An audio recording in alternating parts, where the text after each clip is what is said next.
Go. Good morning, folks. This is Mikey Zinner here in St. Augustine, Florida, home of Minorcan Magic, handmade cast nets. Thought we'd do a little video today on some different subjects, basically material. I want to show you the material and the periods of this stuff, a little bit about it.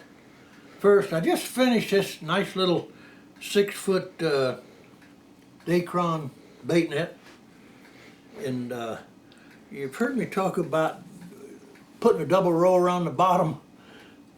And that's what this is. Phil's he's gonna try to zoom in on this where you can get a good look at this. Heck, if I can catch it and hold it in my hand. Can you see that double row, Phil? Is that showing up for you, buddy? Let me get a little bit tighter. Okay. All right. Yeah, Double okay. row. Now, basically a double row, you hear me talk about a double row, I'm going to show you how you do a double row, which is what you're going to do. You fill your needle, basically I'll fill my needle half full, then I'll take it off and spread it out, across the floor where it won't tangle. Then I come back to the source, which is the spool. Then I'm going to catch it like this. I'm going to double it. And I hook that on the tongue of the needle like so. And then you're going to fill the needle.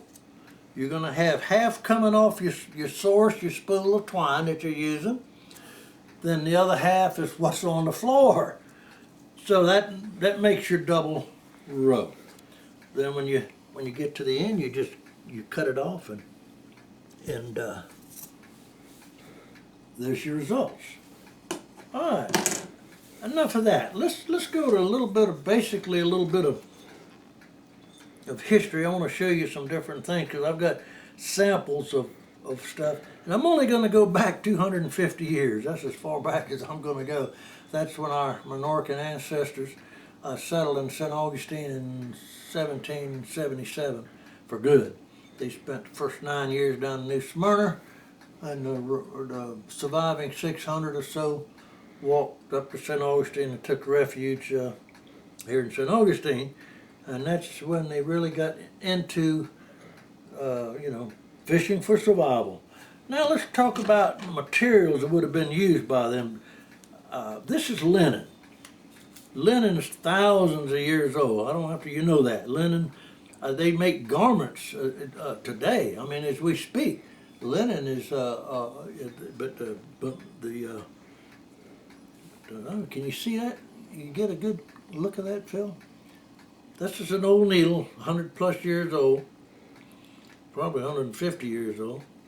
And there's some linen on it, a little bit of linen on it. And so linen would be the first, basically, call it modern times, that cast nets were made out of. They were being made, like I said, 1777, when they're selling St. Augustine, material that was available to them, and they had to import it. All this stuff they had to order by ship to be brought in, they had, I guess, and would be linen. Now, cotton, not an awful long ways behind that. Cotton, here's another 150-year-old needle. It's got cotton on it. Now, cotton came along and really come into being in the about the middle 1800s. It's kind of bend, and when I started making nets, and gosh, it was what, but 1950, 48, 49, 50 for sure. They were still using cotton, and that is cotton.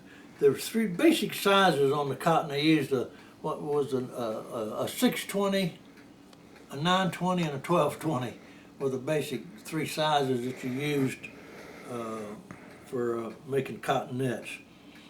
Now, cotton really come into being 1794 when Eli Whitney patented the cotton gin, that brought cotton. That's when actually when linen started disappearing. And we're going to rock along to 1937 to 39. I think it was 39 when synthetic materials were patented. And leading the pack was nylon. And nylon, I've told you the story about nylon, was not made for twine, not made for making nets. It was for making ladies' stockings. And boy, it was a hit. When DuPont, when they come out with the, ladies were rushing to the store to buy the hose to cover their legs. Any blemishes on their leg got covered over good with a stocking.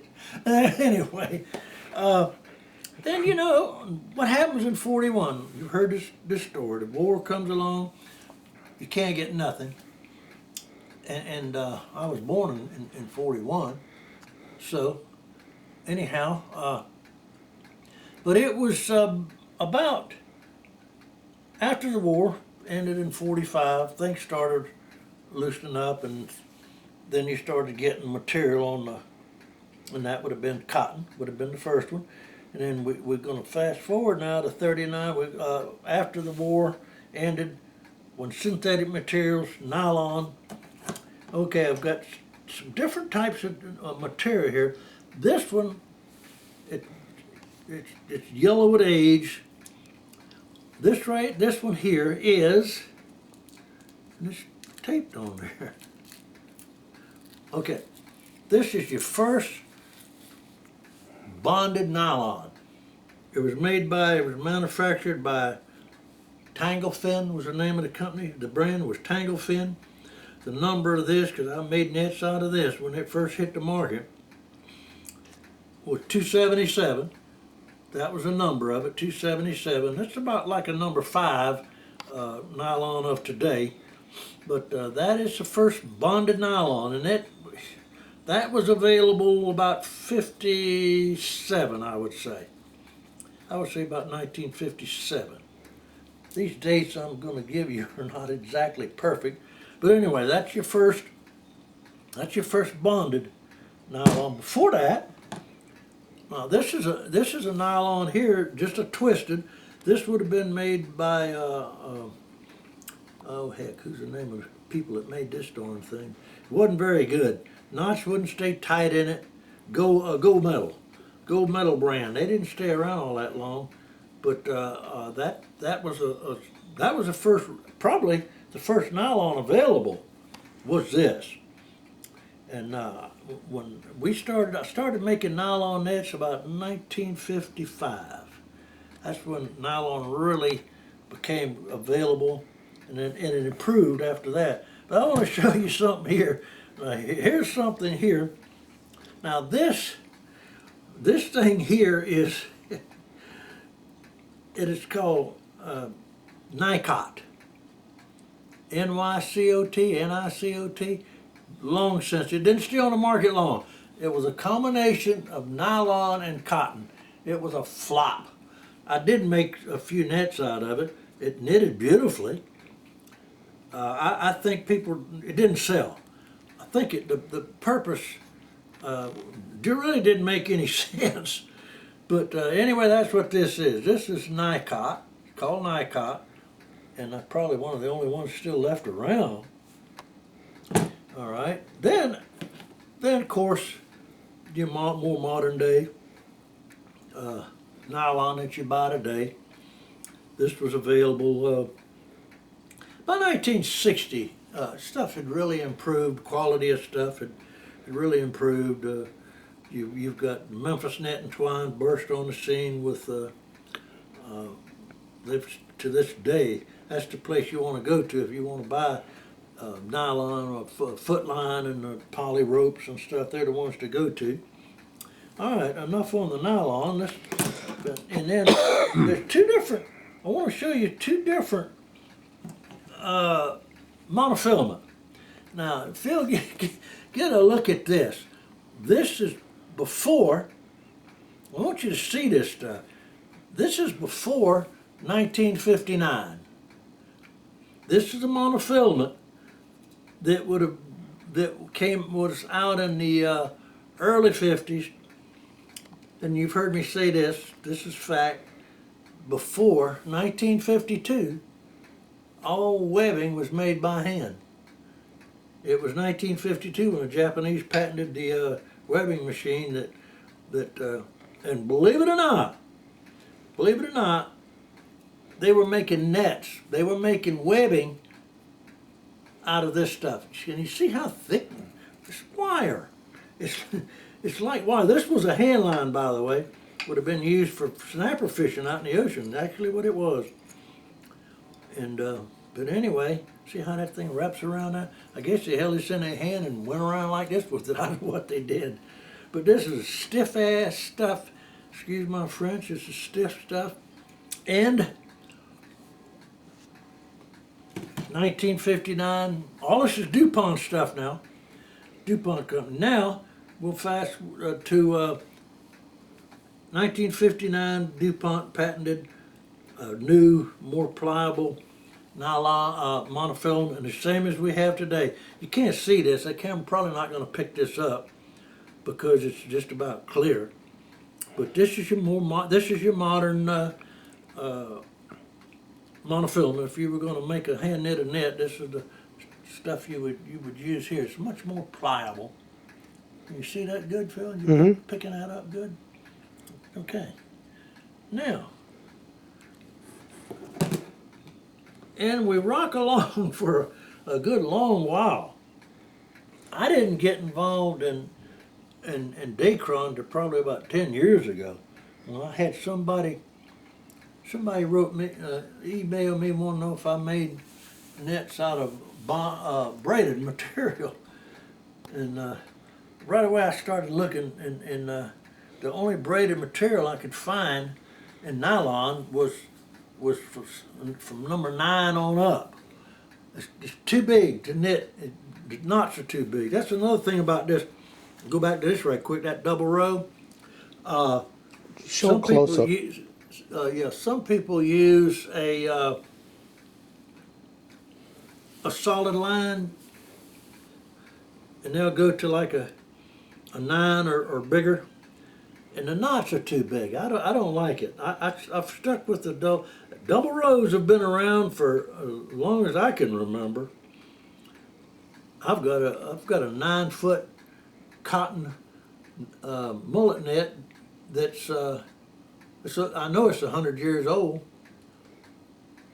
Stretch it out and hold it steady. Stretch it out and hold it steady so I can get a picture of it.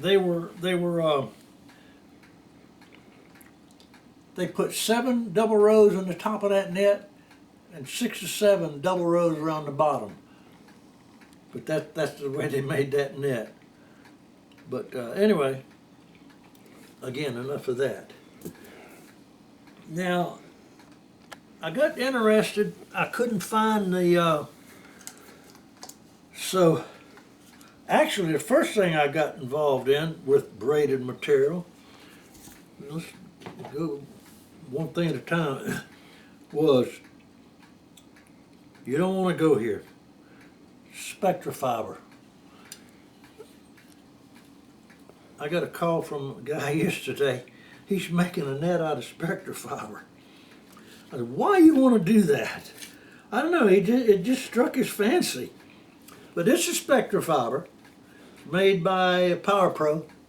Makes these type spider wire. What are the different ones they make, Phil? I don't know. Yes, but they do. This is not a good example. I've got some small stuff because I made 4 nets out of this stuff before I wised up and quit. It took me that long to figure out it wasn't a good idea. Basically, when you tie a knot, that's it. You're not going to untie it. If you make a mistake, like the guy was telling me yesterday, I said, what do you do when you make a mistake? He said he has to cut it out. Well, then you're going to have a knot full of patches, so you're mighty good. But anyway, fortunately, I made 4 of these things, and out of the super expensive the but it's called Spectra fiber. Spectra fiber is used in body armor. It's that's a 100-pound test. I don't know if you can see that. That's a 100-pound test. I didn't make a net, but I used, believe it or not, I bought this thinking I was going to use it for the braille lines, but it's still too small. That's a 100-pound test, and look how small it is. But anyway, the first ones I made, my son had bought 2 big Penn Ambassador reels from somebody, and it had Spectra fiber on it. And he called me, told me what he had, and I'll be honest with you, I'm not a deep sea fisherman. I don't fish offshore, so I really don't know too much about the type of line and stuff you use fishing offshore. But these reels had, when he brought it around, I said, bring them around, let me look at it, because he was going to take it off and throw it away. He said, maybe you could make a net out of it. So I looked at it, it was beautiful, it's real fine, it's like a thread. I said, well, yeah, that'll make a net. So anyhow, I made him a net. I made him 2 actually. Then he decided he was trying to learn how to knit. So he went and he bought a spool, paid $300 for it, a big spool of I don't know how you grade that stuff. How you grade that stuff? Is it like 20 pound, 30 pound? Yeah, it is. Yeah, I don't recall. But the diameters are very small. But yeah, it's very small. So I think I made mine out of 40. When I bought a spool and I made a net of this stuff out of Spectra fiber. 40. I got 40-pound test because I didn't like the feel of that real small stuff. So I made a 7-foot. I know I had well over $300 in material in that damn net. I said, hell, I ain't never going to get my money out of it. It was a fun thing. People loved it. They loved looking at it. Beautiful color, that pretty red. You couldn't pick that color up really good. You can't really see that color in there, can you? It's pretty. It's called vermilion red. It's like, Yeah, I could catch the color. yeah, it's a pretty color. And see that in a 7-foot net, it was a pretty net. Anyway, long story short, after a couple of years, I finally ended up selling that thing to a Blue Angels pilot down in Key West. Lucky me, right? I got rid of it. Anyhow, so, and the reason there's several reasons why I didn't want to fool with that stuff no more. The biggest reason was those knots will slip. And that gentleman I talked to yesterday, I asked him about that. I said, those knots, I don't care how tight you tie them, a fish can hit it. If he gets his nose in it, he's going to gill in it. And you have a heck of a time getting him out. He said, yeah, but he's very adaptable. He figured out a knot where he double tied that thing. And I said, why, you're going to take forever. He said, I ain't got nothing but time. So he's come up with a knot to eliminate that issue with the slipping. So that's when I come across the Dacron. It was ideal. The first Dacron that I come up with, Phil and I came across this stuff, Tackle Direct, wasn't it? Yes. When we first started buying, what was called Tough Line? Tough line. Yeah, it was called Tough Line. It was beautiful stuff and really nice colors. So Phil and I started making nets out of Tough Line. Braided line. Braided Dacron. And anyhow, for some odd reason, it's been 2 or 3 years, they haven't been able to get it. Since COVID. Yeah, since COVID. Since COVID come along, it's changed a lot of stuff. That's when I made some nets for Phil Harbor, who's got goose hummock shops up in Maine, Cape Cod. I made him some nets, and I couldn't get the tough line anymore, so I was told him he wanted me to make him a 10-foot mullet net with a bigger mesh. And I said, I can't get the material. So he said, well, I can help you with that. So I started buying the line from him. Oh, this has been, I guess, 2-3 years or more. Yep. We started, it's Cortland. Cortland, I did some research on Cortland, been in business 100 years. They've been making Dacron, braided Dacron 50 years. So the well-established company. It's really good stuff. This is called Micron Fly Line Backing. It's 30-pound test.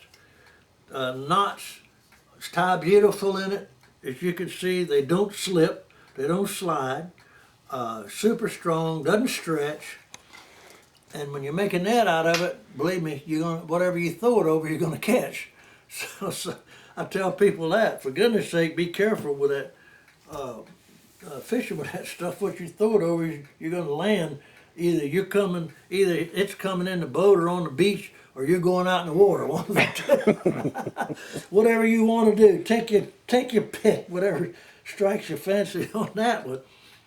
But anyway, I think I've pretty well covered this stuff. Phil and I just came in from making sinkers. We made sinkers for this little net here. And it's become an issue for me because the gentleman that I'm making this net for, he doesn't want it heavy. He doesn't want this thing to weigh but 5 or 6 pounds. This net should weigh 8 pounds. A 6-foot net should weigh 8 pounds at least. But he wants it not between 5 and 6. So that means I've got to cut back. I've got to put the sinkers further apart. That's basically what I'm saying. So I got to come up with a formula to come up with exactly the right amount of 5 pounds. If I put them 3 apart, it's going to take 158 sinkers. I weighed them this morning. That's not enough. That's only 4 pounds and 10 ounces. So I've got to do a little adjusting on my.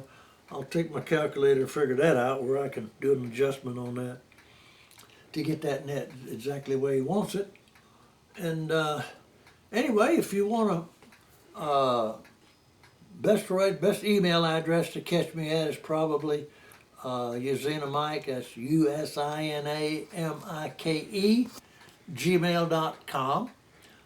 The phone number is area code 904-217-7974. Love to hear from you guys. I hear from a lot of folks call and with comments about the videos and questions. The guy yesterday,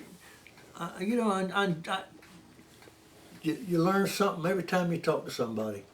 That's what's amazing about this. Been doing this stuff over 70 years, and I learned something yesterday.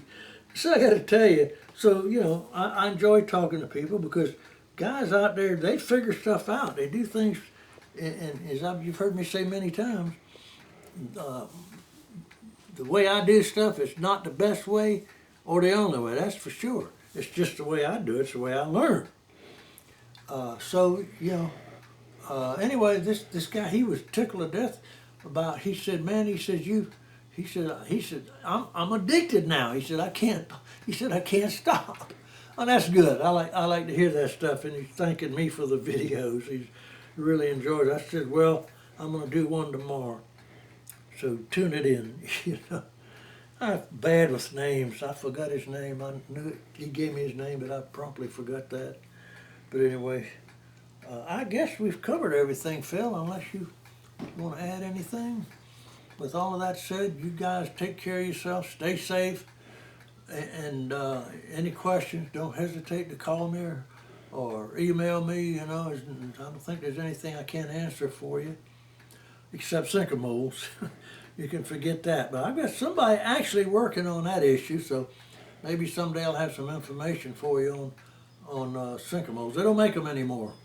They used to make them and sell them, but they don't anymore. So with that, I've rattled on enough. Y'all have a marvelous day, and till the next time.